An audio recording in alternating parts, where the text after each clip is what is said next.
pattern. Now, because it's in phyllo pastry,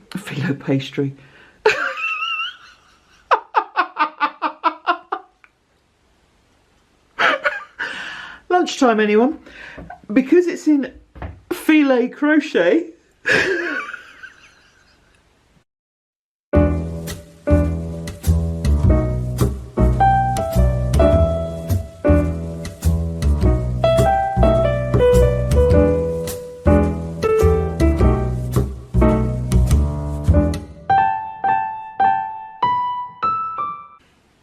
hello lovely people, and welcome to the June 2019 episode of the Not Quite Enough Yarn podcast. My name is Lesley, and this is a podcast about knitting, spinning, crochet, weaving, yarn crafts generally, recorded on the south coast of England in the UK. I tend to record throughout the month, so you'll see me in different places and wearing different clothes and stuff. And then I put it all together at the end of the month and upload it then. Thank you so much for stopping by. Whether you're a new or a returning viewer, thank you. Really appreciate you spending your time here. This month we'll have two giveaways. One is the 3k subscriber giveaway, so thank you to everyone who's subscribed. Thank you to everyone who's taken part in that by putting a comment on last month's podcast. I'll draw that at the end of the month, at the end of the podcast, and also towards the end we'll have the draw for the Q2 of the Stash Cal, which is being hosted with the wonderful Barbara from the Flame and Fibre podcast. So I'll talk more about that later and do the drawing of the prizes.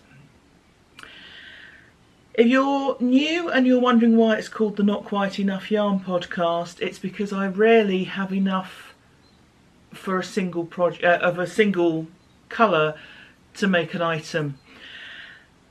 I'm going to go against that this month because I'm starting a test knit, which I'll talk about later, and I should have enough excuse me, sorry, I should have enough for the whole thing, which is rare and therefore noteworthy in itself.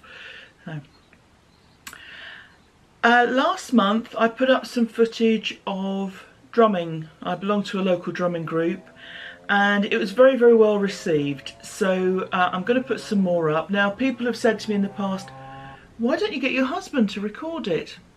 Because he's not normally there, is the simple answer.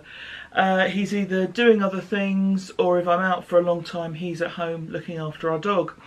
But last weekend we were at a local event that wasn't too long, so he came along and took some footage. If you're thinking, yeah, all right, Les, you drum, but I'm here for the knitting, I'll try and remember to put a little date stamp in of when to flick over to. Is that a sentence? The time you need to click on to be beyond all the drumming stuff anyway.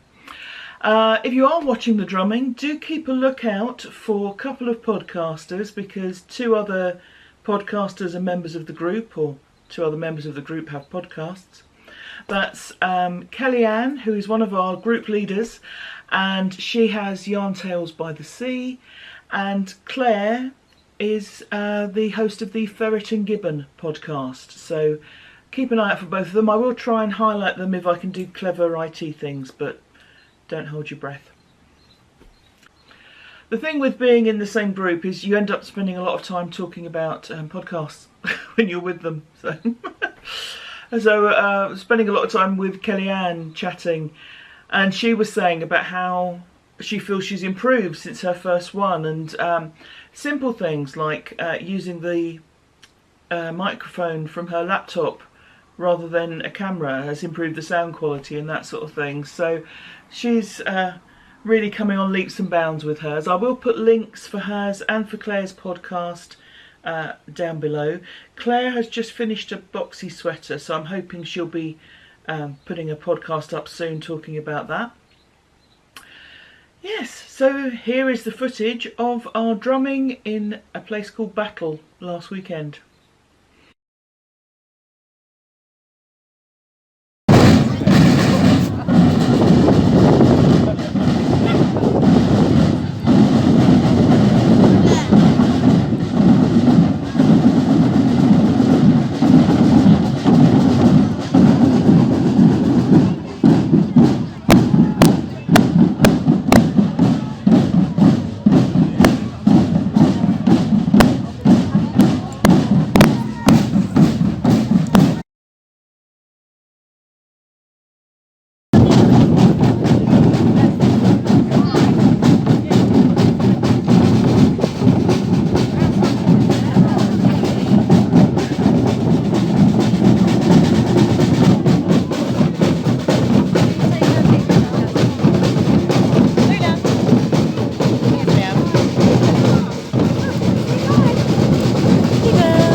Battle's an odd name for a place, but if you know British history at all, you'll know that probably the most famous date is 1066, and Battle is where the Battle of Hastings took place.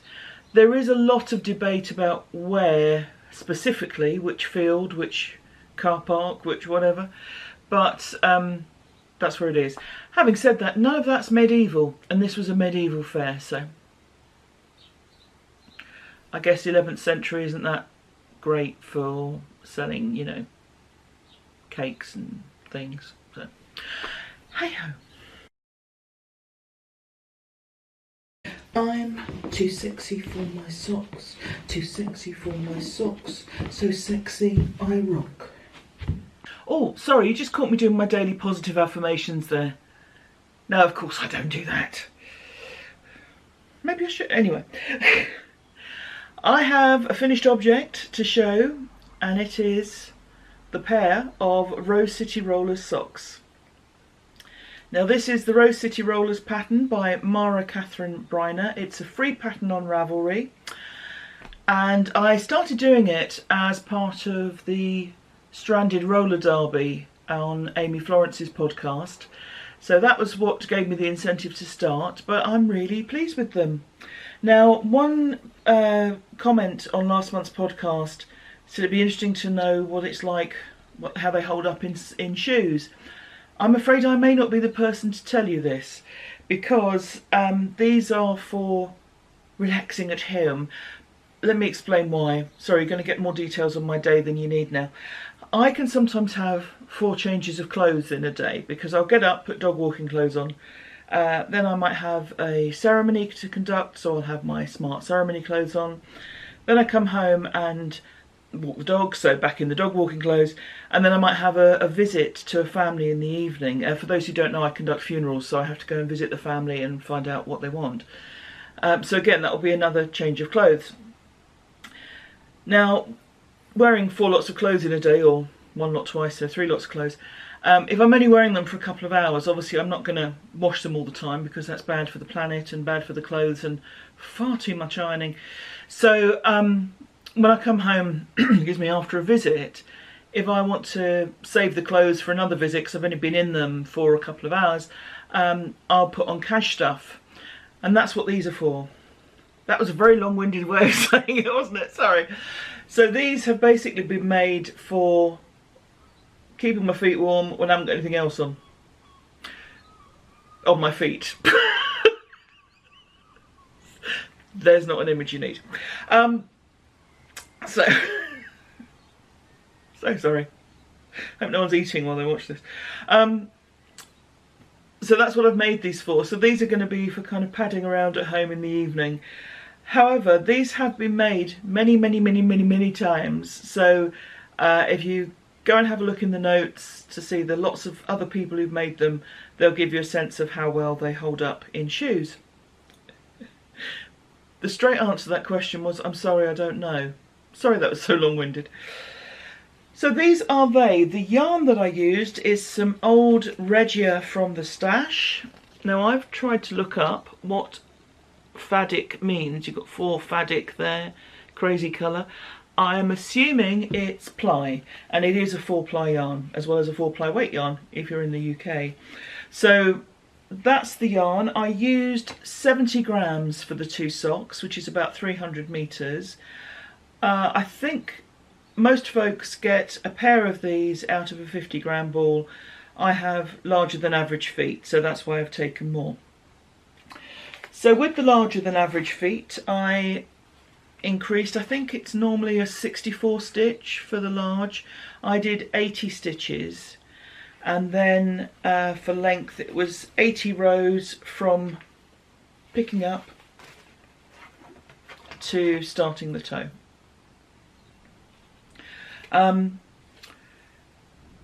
On one of these it was about 100 stitches, 100 rows, because I started counting at the wrong place and had to frog it back, which is why I have a little mini skein of this yarn as well as the rest of the ball. Very straightforward pattern. I don't knit many socks, and it's a very long time since I've knit a heel flap and gusset sock, but it was very clearly done. I also did myself a foot blank. Yes, that is my foot. Let's get a sense of scale here by putting it against my head, because if I put it like that it looks even bigger. And in doing so, I don't know if you can see the line, you have to work until you're 2 inches from the end of the toe. So that was how I measured it for the first one, and then I kept a detail of the rows. I tend to work that way. I know some people measure all the time. I tend to do it in rows, so if it's 80 rows in the first one, I'll do 80 rows in the second rather than measuring twice. That's just, I feel more comfortable working that way with sort of counting. So these are they. If I were making them again, which I may well do, they have actually come up on the loose side rather than the tight side, but not massively, as you could probably see from that bit of footage.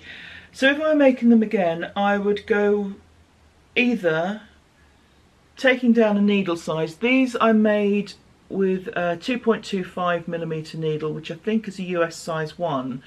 This is the one suggested in the pattern, and I got the gauge suggested in the pattern, which was 8 stitches an inch. So, you know, perfectly acceptable gauge. If I were to make them again, I would either do a 76 stitch sock rather than an 80, or potentially go down to a 2mm needle. Now I had to buy needles to do this, because I have double pointed needles of that size, but I'm more of a magic looper. I'm not a huge double pointed needle fan. I've heard it described wrestling a hedgehog, and it kind of feels that way for me as well. So so I got myself some Knit Pro carbons, or Knit Picks if you're in the US, carbons, which I quite like. Got those so I could magic loop. And then at our knitting group, someone was having a de-stash, thank you very much, and they had some 2mm liquor needles, which I very kindly said thank you very much to, and they very kindly gave it. I very gratefully said thank you very much. So if I were to make an 80 stitch needle again, but on a 2mm needles, I now have the needles on which to do that. So yes, the Rose City roller socks. Very happy with them. It's given me a bit of a sock mojo back. As I said previously, I tended not to knit socks because I have large feet, I have large legs, so it's a lot of knitting. And also, I don't find them the most comfortable for everyday walking around.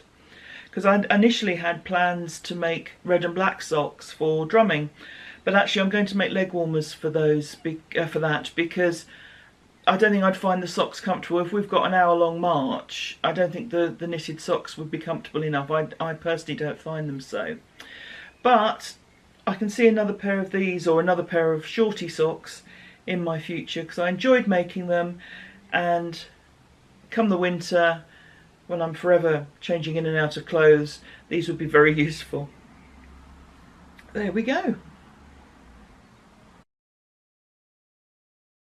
Hello, it's June the 8th, which is, well, it's my sister's birthday, but it's also Worldwide Knitting Public Day. Now, as you know, every day is Knitting Public Day for me, but there are events happening. So I am on my way to Faversham in Kent, where there is an event at a shop called the Yarn Dispensary, which I haven't been to before, so I'm very excited to go there. The lovely Amy from Stranded Dyeworks and my knitting group will be there, and I think some other podcasters will as well. So basically, I'm just going to be fangirling on podcasters. I hope I don't make too much of a fool of myself. Also look forward to meeting any other lovely people who are there. So just got to set the sat-nav, and we're on our way.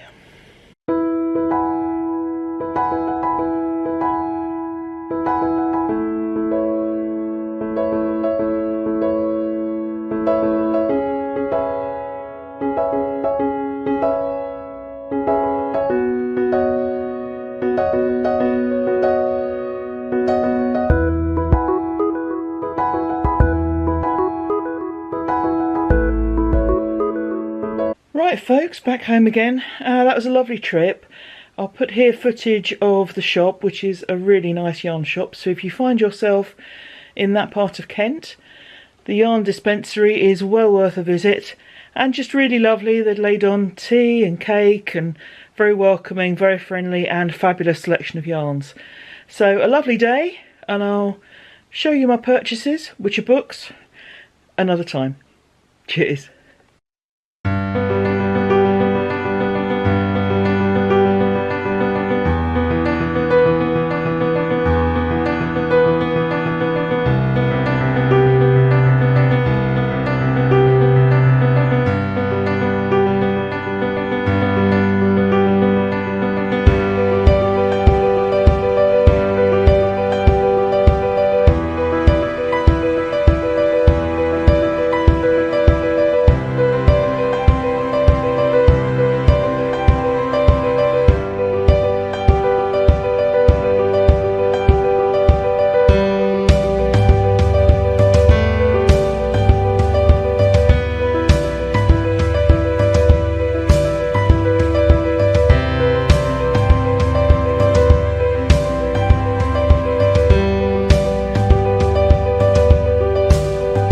Lovely people, it's been quite a weekend.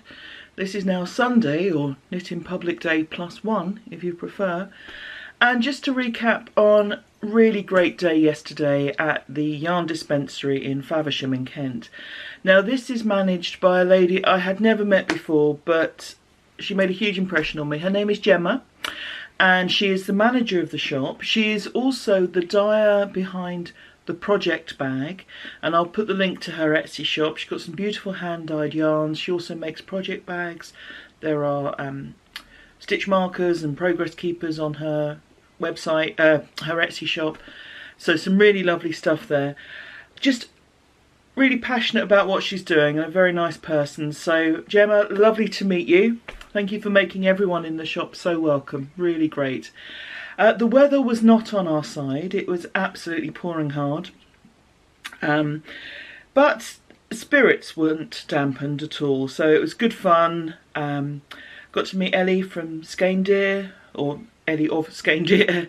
So really lovely to meet her. I was a little bit overawed by her, I'll be honest, because she's like up there as podcasters go, and I've learnt so much from watching her podcast. So, so if I seemed weird, I was just a little bit fangirly. Sorry. There's a lady called Kat who works at Wild and Woolly in London, which is a shop I haven't been to, but it's definitely on my list once I'm back buying yarn again. And Amy from Stranded, and the biggest internet star of them all, her mum Mary, who is just a fabulous person. So really lovely day. Knitting done.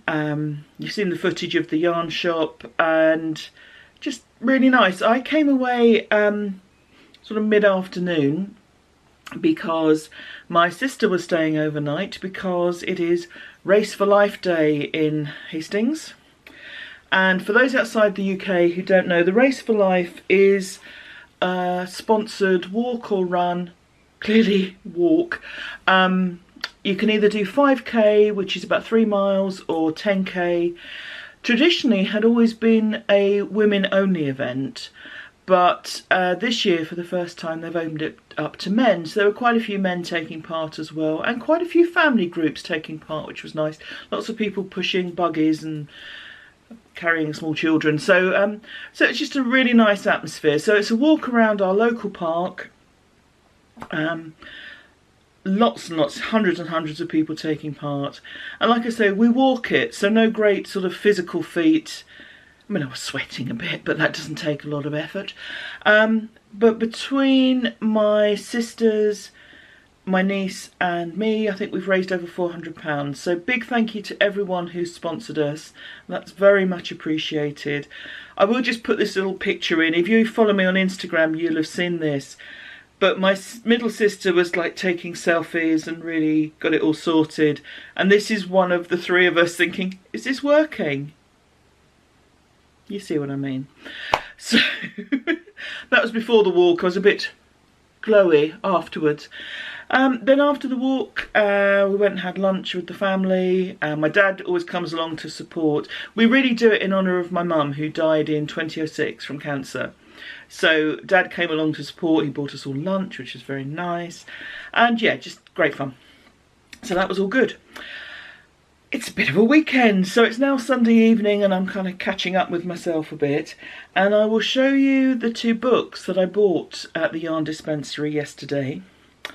And the first is one that's been something I've been after for a long time. This is the Stephen West Knits, Best Knits.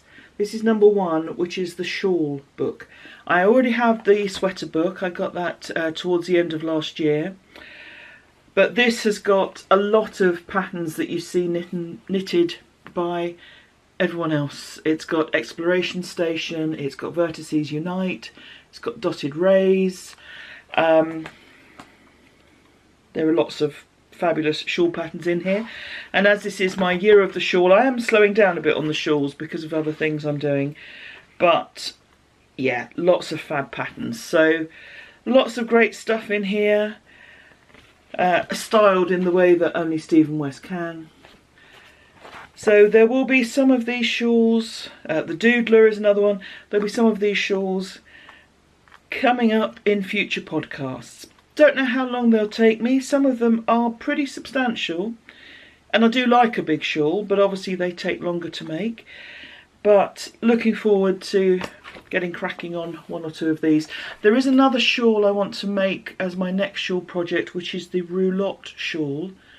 And off the top of my head I can't remember the designer, so I'll put the name up here.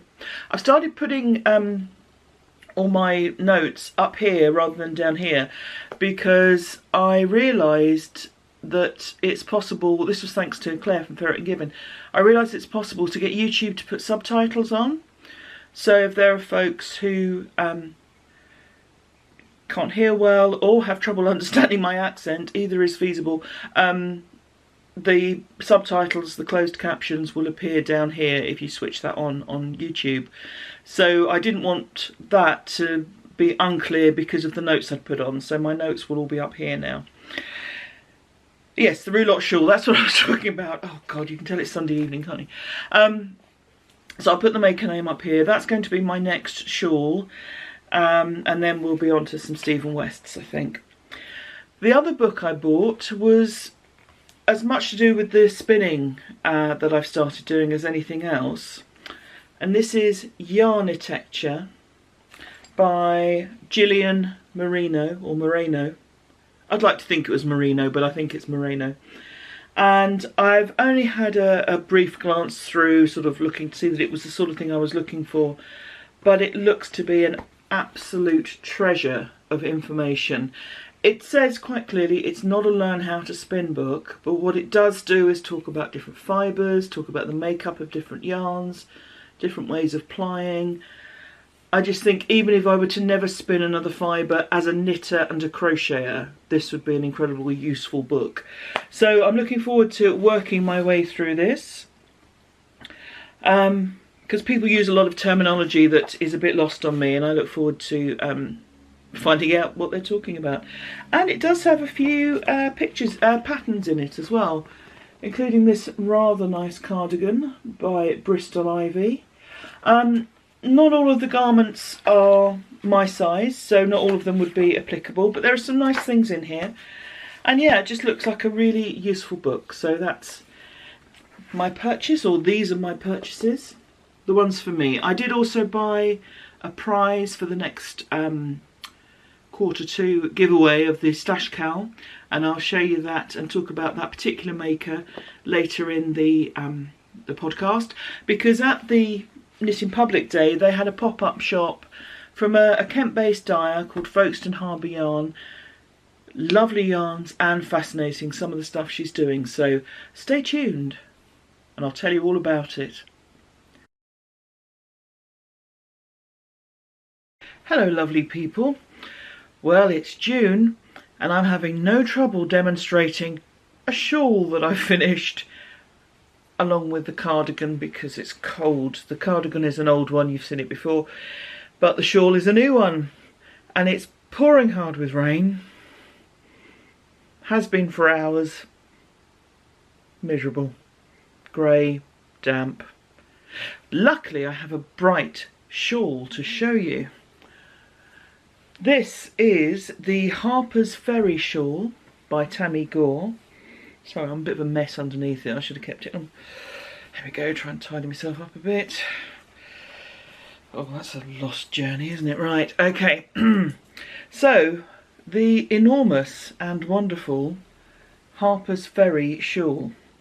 You can see just how big it is, because this is one bit of it. And this is the other bit of it. So it has the most enormous wingspan. I had to block it in 2 halves, but it wraps round beautifully. It feels almost, because it's not very deep, it's very long but not deep, it feels almost like a scarf for wearing. And if I were making a scarf for someone, I'd be very tempted to do this pattern because it's very interesting to knit. It has a lot of variety. So let me tell you about it. It's, like I say, it's by Tamy Gore. And the main yarns, there are 2 main ones.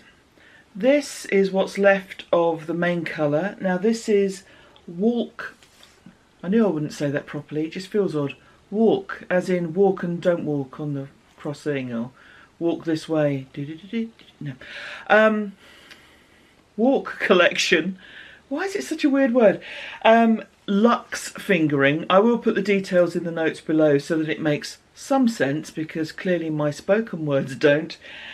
And it is a beautifully soft yarn. It is 70% alpaca. I'm looking down at my notes here, can you tell? 20% silk and 10% cashmere. And this is in the Secret colourway, and that's coming up pretty well. It's a kind of grey, lilac, mauve, silvery sort of colour. So very nice, feels absolutely beautiful. So that's the main colour in here. The contrast colour, which is the red, is Stranded Dyeworks Mohair Silk. So that's 72% mohair, 28% silk.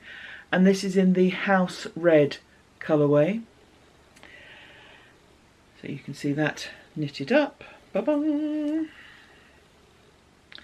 Now all the other stuff, the initial pattern is then guiding you towards using a number of 20-metre mini skeins.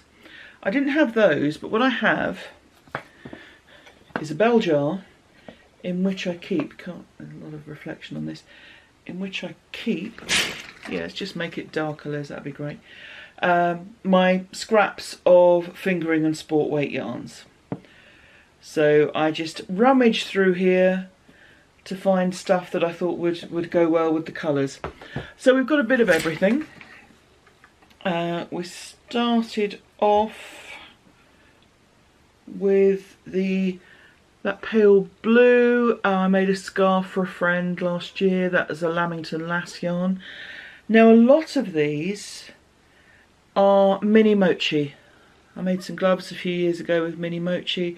It's got a long colour change.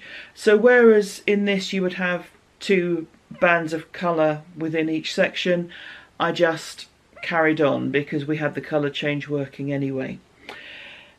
So a lovely long scarf, slip stitch pattern detailing in there. And the thing that really appealed to me, it's funny how little details stick out, shows up best there, are these little short row sequences to give these slight wave effects. Now unfortunately I picked up halfway through a row and missed one of them, so in amongst here I've just got a white stripe rather than one of the wave pieces, and I was a little way on before I'd realised, so I didn't go back and rip it out. I just thought, no, that's fine. So yes, you start off at a very slim point, you increase, and then you get to a point, point being the wrong word, you get to a stage where you decrease on one side, increase on the other. and I really enjoyed working on it. It's one of those projects where you want to get to the next stage, want to get to the next stage, want to get to the next stage. So although I have made this enormous, I'm going to wrap it round again, shawl, scarf, piece of gorgeousness, it didn't feel like a massively long project because it had lots of different parts within it. So thoroughly enjoyed it. Really warm and cosy. I mean, with all that natural fibre and all that mohair and silk, it's just lovely and cosy, and I'm really, really happy with it. I'm not sure what else to say. It's big, isn't it? So it's a lovely piece to work on. It's a page pattern on Ravelry, so that's Harpers Ferry by Tamy, Gore, and I'm delighted with how it's worked out. And I need to work out what to do with the rest of these now, so I think they might have to go in my bell jar for a little while, although they're a bit bigger than normally go in there, until I find something lovely to do with them. But beautifully soft yarns. Oh, it's all cosy, and looking at this weather, I'm going to spin you around and show you what I mean. It is blinking miserable. Hopefully you can see the rain. Nobody wants that, do they? It's June. Come on, weather. But this is why I'm glad I'm a knitter. I need never be cold.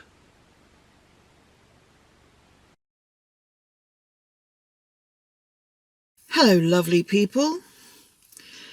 I'm working on the bathroom curtain. Nearly done. Hopefully next time you see it, it'll be hanging on my bathroom door. And it is a miserable day today. It is persistently raining, and ordinarily such things, they're of passing interest, but today, in 55 minutes' time, I have a graveside service and burial. There'll be a horse-drawn carriage, which is going to just... damp horses just really going to smell bad. So yes, likely to get very wet.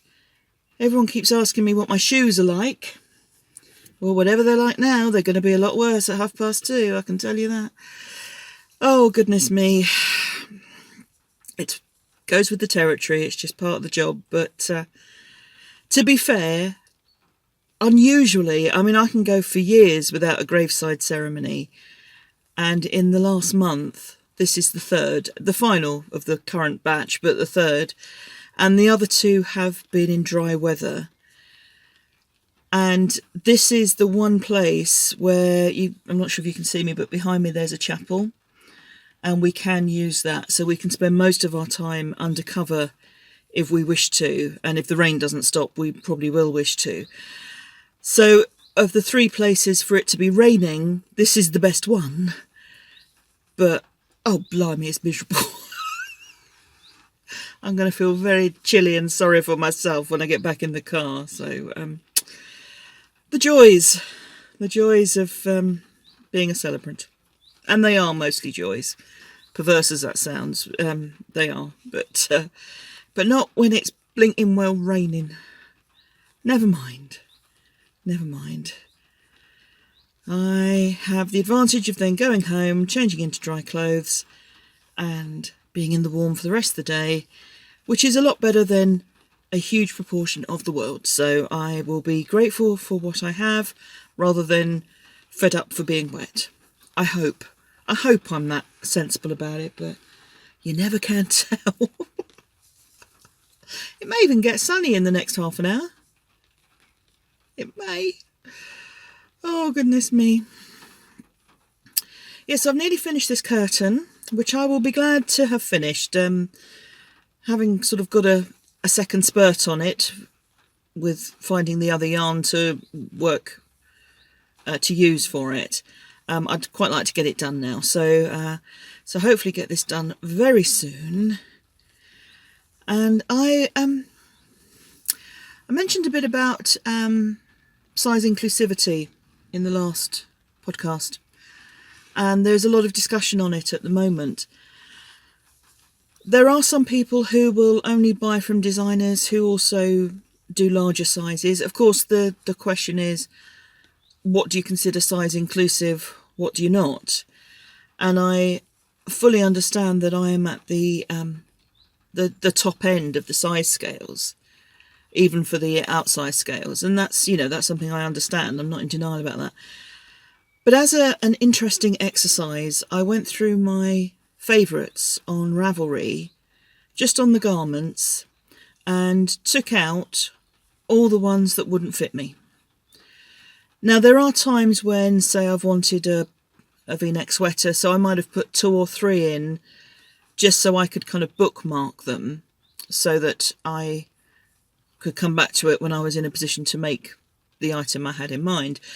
But no, I did this exercise of just going through and removing the items that weren't my size. And I went from about 400 and something patterns to about 150.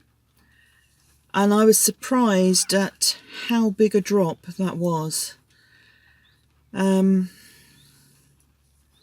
why I'm surprised, I don't know. I know what it's like to try and buy clothes, so no shockers there. But no, I'm glad the conversation is happening. And it works both ends of the size spectrum. You know, people who are smaller than the straight sizes as well have exactly the same problem, because they don't necessarily want to wear things that are styled for children. They want things that are proportioned for adults. So although they can find something that's the right bust measurement, say, or chest measurement if it's for a child, they don't want to have to spend a lot of time working out sleeve length and body length and all those sorts of things. So there's a lot of conversation to be had at the moment. I'm also just beginning. Another reason why I'd like this curtain finished is that I have started doing a test knit, because now I've measured myself, I know what size to make. And actually, in this particular test knit, which I'm going to show you hopefully next, or certainly before the end of this podcast, I'm not the biggest size, which is great. So knitters bigger than me will be able to make this sweater, which is lovely because it's a nice pattern. And I think it's, looking at this designer's other patterns, it's the first time that her size range has gone up to the sizes that would include me. So obviously very happy to include that. She's also being incredibly reasonable in terms of what's got to be done. There's a 3-month timescale on it, because part of the problem with test knitting larger sizes is there's physically more knitting involved, and if someone gives you a month to turn around a sweater, that's going to be a lot easier on a 34-inch bust than a 54-inch bust, just because of physically the number of stitches that need to be worked. So this designer is giving 3 months, and it doesn't even have to be finished. There are certain parts of it that she wants made to make, because what she wants people to do is check for fit, which makes perfect sense. So it's a very achievable test knit item. It's the first time I've done one, so that's very exciting. So I will show you that because it is gorgeous, and it'd be interesting to see where this is going. I've have a vested interest. As someone who has designed in the past, and actually I need to revisit some of my designs because I think they're not, I mean, although I sort of included a reasonable size range, I think probably not big enough. So I need to increase that. But also I need to check I've got proportions right. Listening to Ellie of Skein about drop slit, can't speak today. That's not good when I've got a ceremony in a minute. Drop sleeve items. I think I've probably made the sleeves too long, which is a common problem with larger size garments anyway. So so I need to revisit the ones that I've got out there. But yes, it's interesting to see how things will progress with it. Any change is good. Big change might be better. Who knows? Who knows? There are a lot of people out there who resist for various reasons. So we shall see. We shall see. What it has done is open my eyes to a lot of designers who do have a range of sizes that covers me. literally and figuratively. So in the same way that the discussion on makers of colour and designers of colour helped me to find new designers, and I've been working some patterns that I possibly wouldn't otherwise have found, but I'm really pleased with, so I'm very grateful to have found them. This is also helping me to find designers who do the size ranges that apply to me. So I'm very grateful to everyone who brings it up. Oh, I see a car coming down the drive. Let's hope the rain stops, people.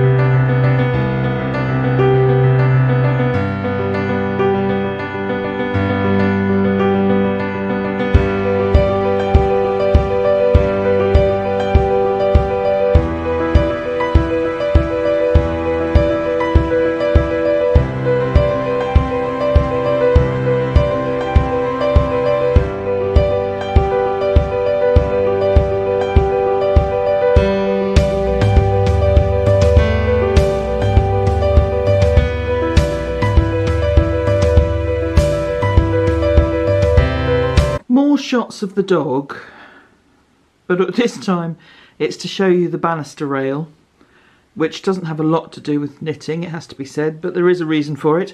Yeah, so I said that when you next saw the curtain I hoped it would be in situ, and this is to demonstrate why I made it the way that I did.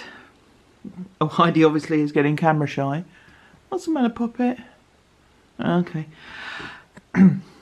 Moving on. So this is my curtain.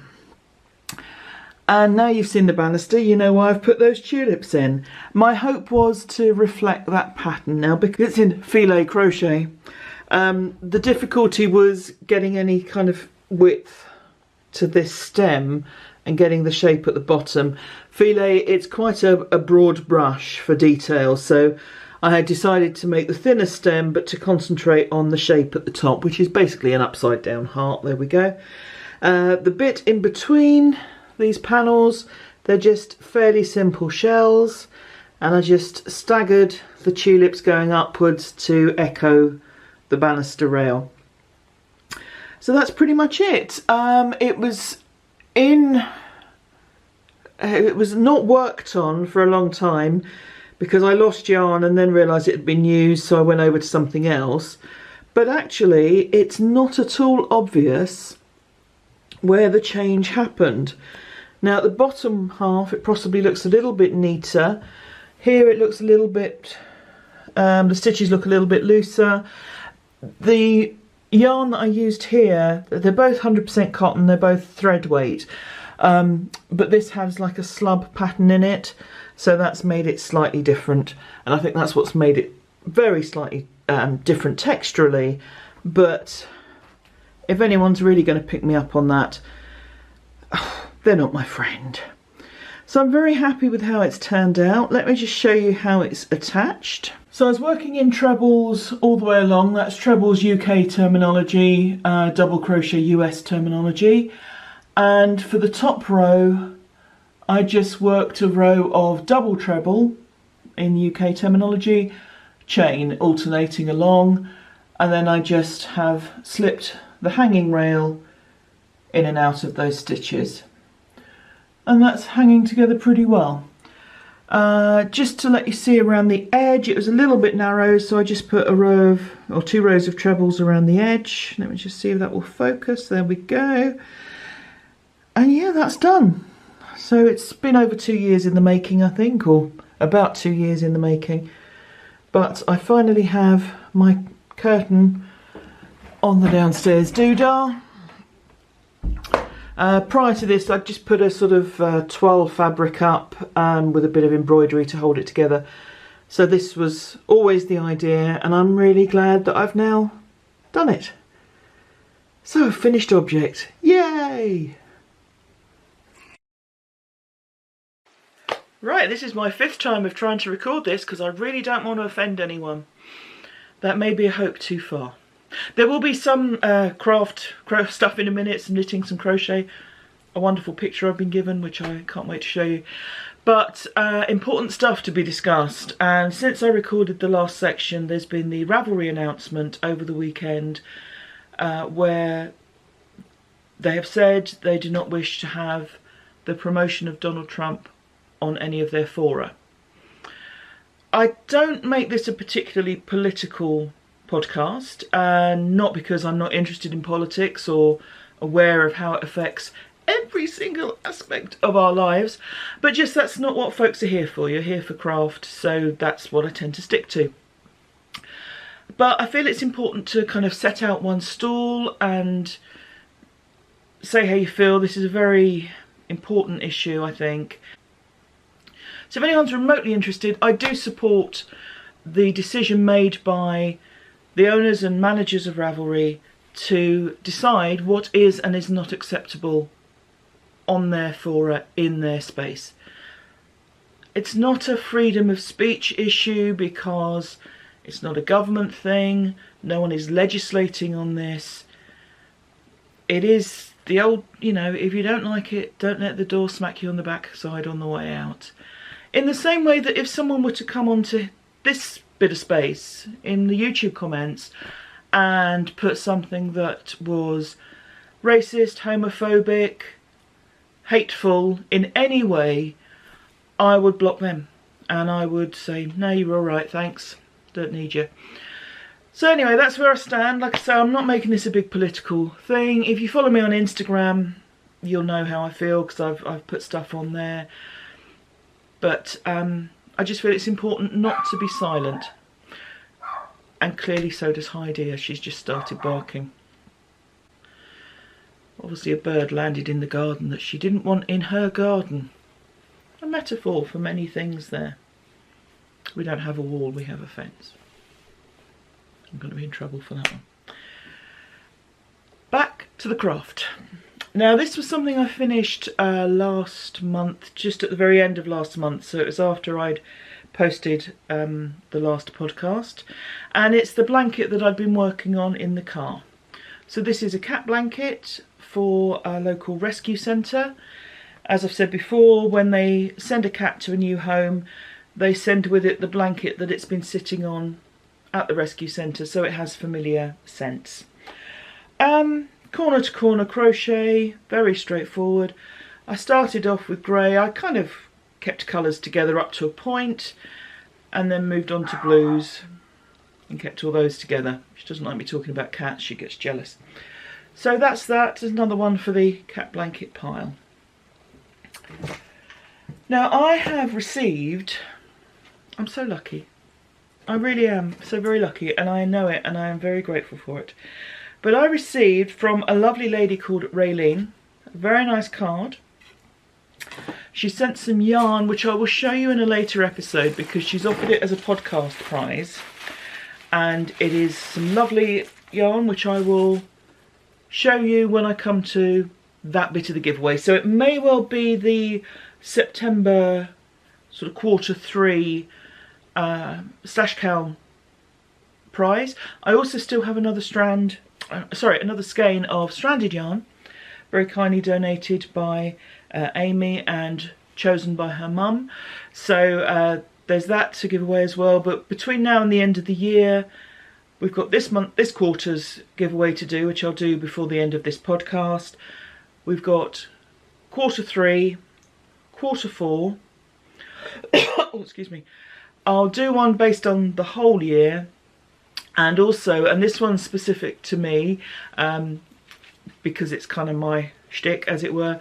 Anyone who has made a project with more than one type of yarn, I'll also do a draw of any kind of mixed fibre or mixed yarn project, and that will be an additional prize as well. So I have prizes coming up, and this yarn will be one of them. Don't know yet which.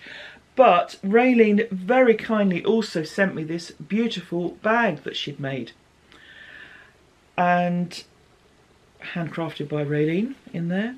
Lovely polka dot fabric on the inside, drawstring bag, just thank you so much. I've been in contact with her separately, obviously, but I'm very, very grateful. So thank you, Raylene. That is incredibly kind of you. Lovely size bag, good size for socks, very portable size bag. So thank you very much for that. Another thing that I've been given, and last month I had a section called Let's Give Les Stuff, and this year I'm doing the same, this month rather, I'm doing the same. Viewers who've been around a little while will remember a few months ago I made a blanket for a baby who was due to be born, and his dad is an illustrator, and I took one of his dad's illustrations and put that as a pattern in the blanket using Intarsia. I'll put a photo of it here for those who haven't seen it previously. They came round earlier. They're sadly moving away. It makes a lot of sense for them. They're moving nearer to their family and stuff, so it makes a lot of sense. Lovely to see them, lovely to see the baby. He is an absolute sweetheart. And Nick, the dad, and Danielle, the mum, gave me a present, which is really lovely. And it's a lino cut of one of Nick's designs. And this is it. Hopefully we won't get too much glare. A little bit of glare there, sorry. So you can see it's a knitter. And here's all the stuff that she's made. So I am so very grateful to Nick and Danielle for this. Absolutely touched, I really am. This is going to go up in this room, which is the office / craft room, because this is where the yarn lives, so it's where the knitting should live as well. But what a fabulous picture, and just a super gift. So very sad to see them go. I mean, happy for them. It's a really good decision for them. Nick's going to a new job that sounds like a really good match for him, so I'm really happy for them. But I'm sad that they're leaving, of course. Thanks to the wonders of electronic devices, we can keep in touch, and I have this beautiful, tangible thing to keep from them. So I'm a very lucky and slightly sad girl. So that's them. Oh, goodness me. Oh, excuse me, sorry. As my friend Mandy would say, furball. Right, the next item I'm going to show you is a test knit that I'm doing. And this is for Indiri Knits. I will put the name here. She's an Indian designer. And it's a test knit called the, I'm going to pronounce this wrong, so again I'll type it in. I think it's pronounced Adia Pullover. And this is where I am so far. Ignore these stitch markers. I just put one every 10 rows because I was having trouble counting. I'm trying to find something to put in here to show up this pattern. It will benefit a lot from blocking, because all patterns do. But you can see we have a lace and cable pattern in there. So the design is a round neck sweater, top down, cable and lace pattern down the front, quite a deep welt, and just I'm really enjoying making it. I've never done a test knit before. I have applied for one or two, not been accepted. I know that designers usually get more applicants than they need, and that's completely understandable. I was lucky enough to be selected this time. I think it's the first time that this designer has gone to a bigger size range. And so I'm doing a size, this will be a finished size 62-inch bust. It's aimed to be with sort of 4 inches of positive ease. These puppies are 59, so it's going to be 3 inches, but that'll be fine. Just really happy with it so far. As you can see, I've not got massively far. I'm at the stage kind of here where the rows are really long. So I have another, I think another 15 rows or so until I split for the body and the sleeves. And I'll be glad to get there because the rows are getting longer and it'll be nice to just kind of work down. The yarn is, for me, extremely luxurious. If I don't stab myself in the throat with a needle first. This is Stranded Dyeworks, 4 ply, so fingering weight, MCN, Merino Cashmere Nylon. This is in her House Red colourway, and the lovely Amy, she came to Knit Night last year with some yarn, and a lot of them were like end of batches. There may even have been the odd sort of slight second, but Amy's standards are so high that a second for her is more than acceptable for me. So she did say to me, you may have to alternate skeins. Like, yeah, that's really not a problem, because this yarn, it is gorgeous. It's lovely and soft. The initial recommended yarn was a wool, so something a little kind of toothier. This will probably pill quite a bit because it's merino, but I don't care. I've got a gleaner and it's soft. This, not the gleaner. So we're all good. This is the Adia sweater by, I keep calling her Endearing Knits because at the top of my head I can't remember her first name. I'm so sorry. I will put it in here because that's really rude of me and I do apologise. But yeah, this is Test Knit. Also, she has just brought out a really beautiful shawl pattern, which I'm going to put a picture of here, because that's definitely going on to my queue. It is absolutely lovely. Lots of twisted rib stitches, really smashing. So a very talented designer, so I feel very honoured to be testing one of her patterns.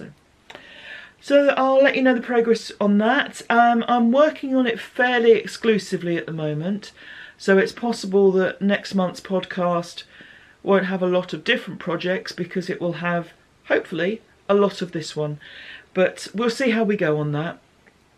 I am having a week off work, well, 10 days off work actually, and because the phone hasn't been ringing, it might be more. I may never work again. Hopefully that's not the case.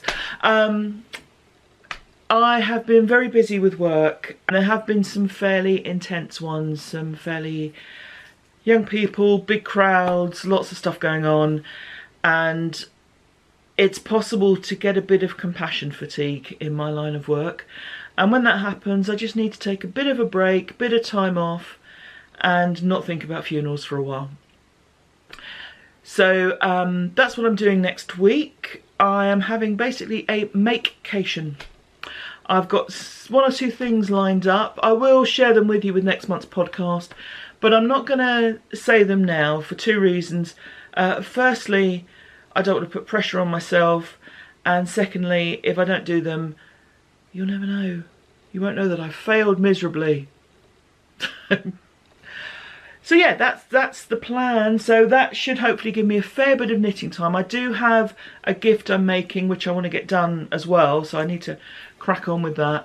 But that should have a fair amount of knitting time to work on that sweater, which I am really enjoying. Like I say, I'm at the slow stage because I'm getting to the point where the rows have the longest number of stitches, biggest number of stitches even.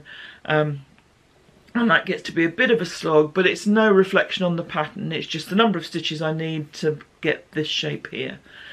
So once we're over that little hurdle, onwards. So that's all good. We're getting close to the end of the month, as you can tell by my dates on when the Ravelry announcement was made. My mother used to say if I sat on my hands I wouldn't be able to talk. She's absolutely right. So as at the next couple of days, I just need to do the draw for the draws, because there are more than one prizes, for the 3K subscriber giveaway. Of course, after announcing my support for Ravelry, that might be down to under 3K, but I'll honour the prize system. I've also got the Q2 stash cowl giveaway for finished objects, and the pattern giveaway from the chatter thread. Right, lovely people, this is going to be a long one this month. We've gone over the hour, so I hope it's not too long for people. But we are coming towards the end. It's giveaway time.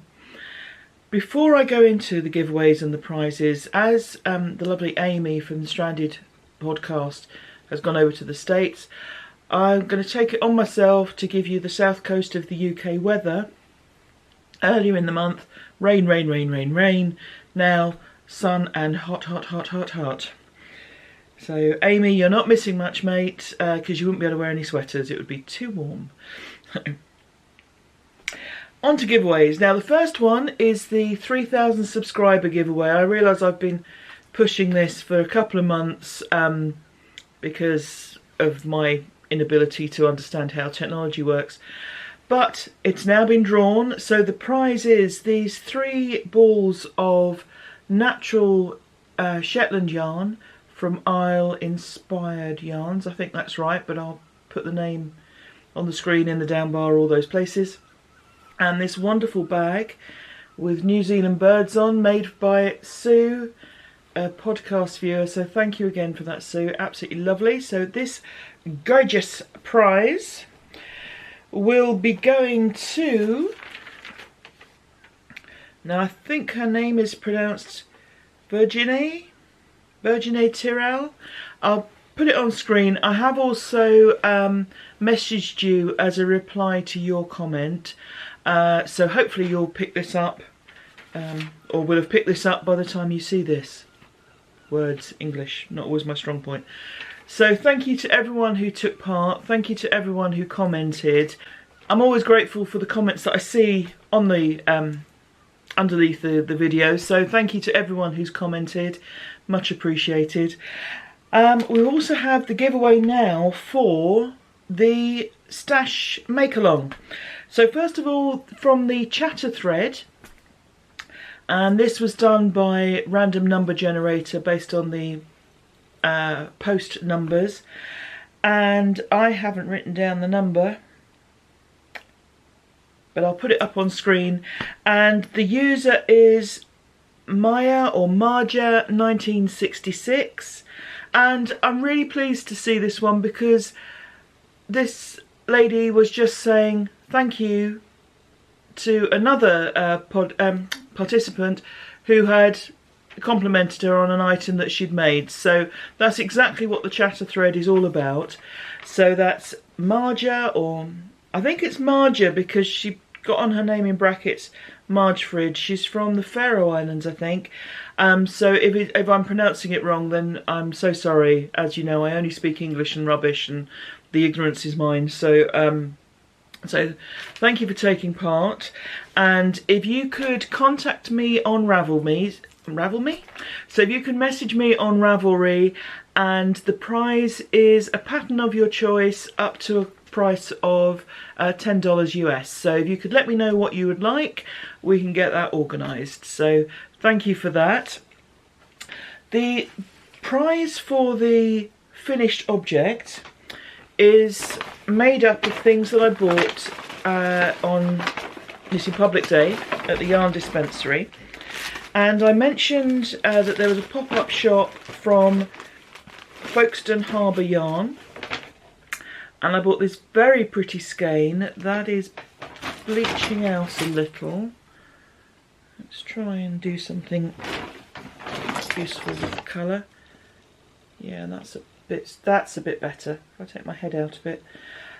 So this is a lovely yarn. It is called Easter Bunny, and we've got fawn, pink, pale blue, pale green, lovely pastels.